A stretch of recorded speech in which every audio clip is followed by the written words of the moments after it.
So, Kieran from KD Books. I haven't had the best track record with participating in Kieran's activities on BookTube. He did the Divine Comedy read along last year, and I managed like half of the first book before I wanted to blow my brains out. But I'm giving him the benefit of the doubt here, and I'm going to participate in his Readathon, which is a year-long TBR tackled TBR. I'll put it the correct wording in the title. Readathon. So every month there is a prompt. The prompts are slightly different. I'll link his first video below, where we get the prompt from Roisin from Roisin's reading, and yeah, very good, very different from anything I've seen before. So I had to play along. I also stole the idea of putting this TBR on a video from Rosie Cockshut. So cheers, Rosie, for giving me this idea. So yeah, I'm just going to run through 12 books, and then each month Kieran will give us a prompt, and we have to pick the book that fits that prompt from our list of 12 on our TBR. Are you with me? So instead of picking physical books off of my bookshelf, I am doing something slightly different, and I have picked 11 books that I still need to get to on my NetGalley. So if you saw my goals and stuff, my goal for this year is to try and get my NetGalley feedback or ratio up to at least 20%. I know that doesn't sound very high, guys, but it's at 15 now, and there's a lot of unread books on there. So I'm going to pick 11 NetGalley books that I'll talk you through in a minute. The reason I'm not picking 12 is because for this month I've just picked from my existing TBR that I'd already created for January, because I can't fit any more books in. And so for January, my pick is Wolf Hall by Hilary Mantel, which I will be picking up soon, hopefully soon. So yeah, so that's January's pick. So the other 11, which who knows which month they're going to come up in. Woo! I will run them I will run you through them now. So number 1, Radio Life by Derek Miller. So this I don't know a huge amount about. All I read was post-apocalyptic political thriller, and I was like, yes, I want to read that. I think there's an element of a faction trying to destroy records and books and stuff. Maybe when I get to it I'll let you know, but you know, post-apocalyptic political thriller, why wouldn't you read that? Next up I have Kololo Hill by Neema Shah. So this is following a family, as a Asian Ugandan family who are expelled from Uganda in the 70s, and it's them fleeing the country and coming to London.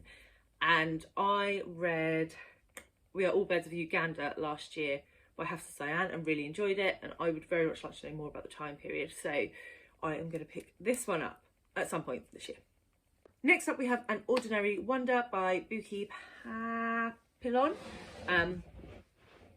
This one is set in Nigeria, and we're following a young boy who wants to be, or is inside herself a girl, and it's about how a young Nigerian boy transitions, if they can. I don't know the ending of the story, but it's about his struggle with that. And I think there's twin sibling dynamics. He has a twin sister who's sort of not supportive of that, and we just follow him really, and the struggles that he has both at home and at the boarding school where he goes. And yeah, really keen to pick that one up. Next we have the Venice Sketchbook by Rhys Bowen.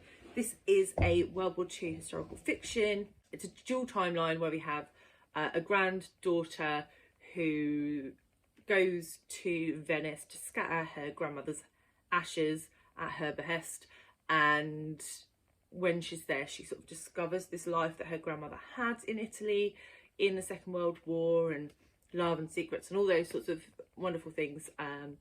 But yeah, you know I love a bit of World War II fiction, especially if it's set somewhere like Italy. So yes, keen to pick that one up. Next, I have another World War II historical fiction, and this time we have The Last Green Valley by Mark Sullivan. I read his other book, Beneath a Scarlet Sky, last year and really enjoyed it, so keen to try this one too.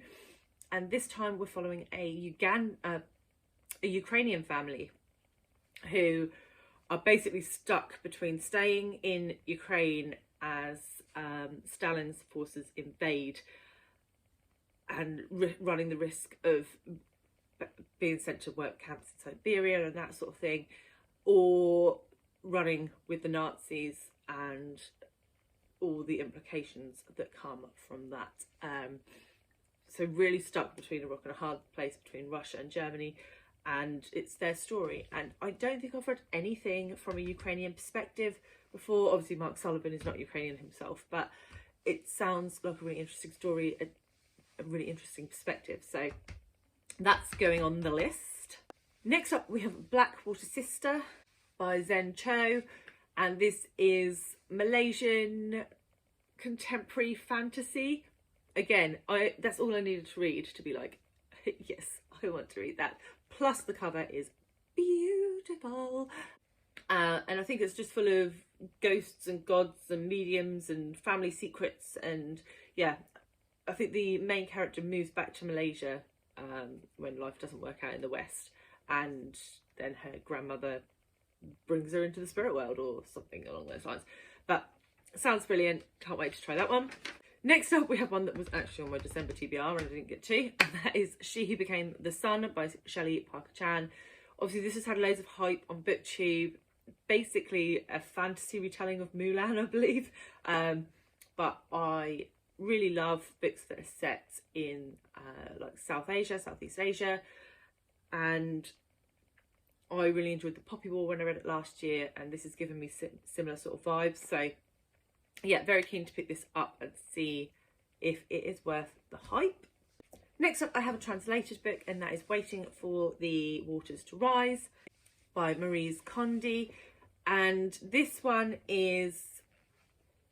follows a doctor who basically takes in a young girl whose mother has died, and he tries to find her remaining family in Haiti. I think they're in Mali in Africa, and he flies over there and they try and uncover this girl's family.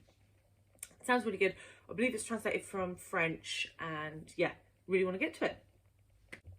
Next up, I have Against White Feminism by Rafia Zakaria. I literally just finished watching Roisin's reading, put this in her top 10 of 2021. So obviously it's good, and I think this one sort of really delves deeper into the issues around white feminism and marginalised feminism, and it takes a harsher line looking at between what West feminism is and what non-Western feminism is, and how those two things aren't necessarily the same, and Western feminist values shouldn't be pushed on people not in the West.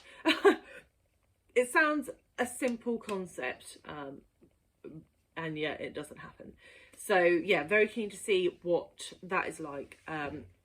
Even more keen to get to that now that I've seen it on Roisin's list. Book number 10 is Midnight in Everwood by M.A. Kuzanir, which is a Nutcracker retelling, so fantastical retelling. Little girl, I assume she dances, and then she gets thrown back into this like snowy Everwood, I suppose. And yeah, things go from there. Don't really know much more than that, don't really need to. It's got real winter vibes, so I could do with getting into it while it's still cold, but it'll probably end up being like an August read, because I've put it on this list and I have no idea what the prompt's going to be. And last up, I have All of Us Villains, which is written by Christine Herman and Amanda Foody. This, I think, is the first in a new series, and it's got sort of Hunger Games vibes. You have two families that enter a competition to the death situation, and whoever wins controls the magic supply to the city. So interesting premise. I loved the Hunger Games, but if it is just a direct copy, I'll be pissed. If it tries to, it needs to offer something more than the Hunger Games to work. So we shall see. And that is 11 books. I am smashing through today. So yeah, let me know if you have actually read any of these. This is going to help obviously get me towards one of my goals for 2022 if I actually get to them. Kieran will be linked below. Please go and check him out and participate in this amazing readathon because I think it's going to be so much fun. And I will see you very soon with another video. Thanks guys. Bye.